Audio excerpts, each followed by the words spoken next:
歷代志下36章15至21節。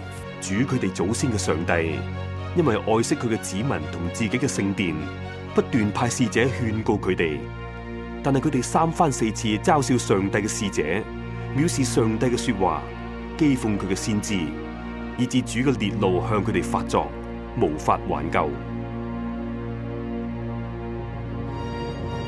主興起加勒底人嘅王嚟到攻擊以色列人，等啲加勒底人喺以色列人嘅殿裏面擊殺以色列嘅男丁，殘暴虐待啲青年男女同老弱嘅人。主將佢哋全部交喺加勒底王嘅手中。加勒底王將聖殿裏面嘅大小器皿財寶，王同所有領袖嘅財物，全部帶到巴比倫。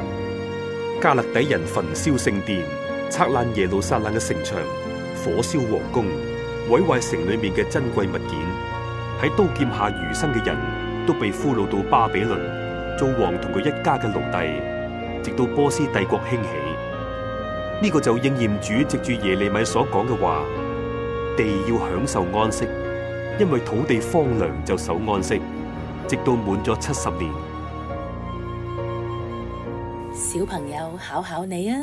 人對於神嘅勸告有啲乜嘢反應呢？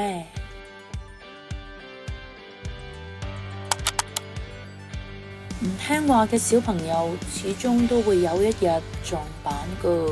正如呢一班神嘅子民亞述同埋巴比倫擄走咗神嘅子民，而家佢哋失去咗自己嘅王、自己嘅土地，就連聖殿都保唔住啦。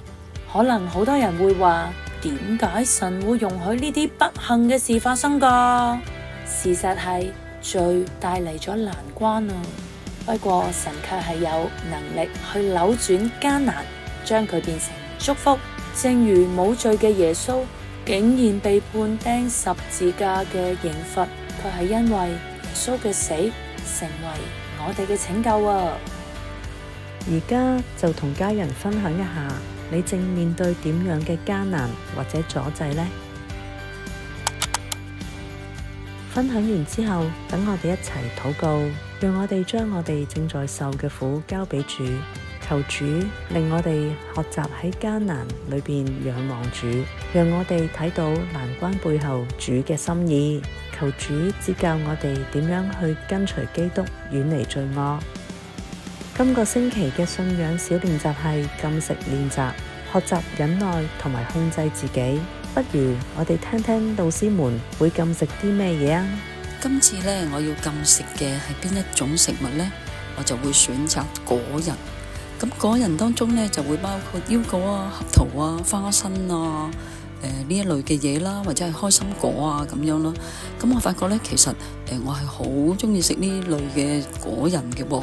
咁呢，我可以見到佢呢，我就會坐喺度搣開一包咁食。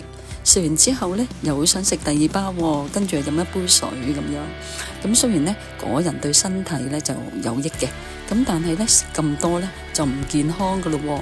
於是乎呢，我就希望喺呢一段時間去挑戰下自己，讓自己呢有節制一啲。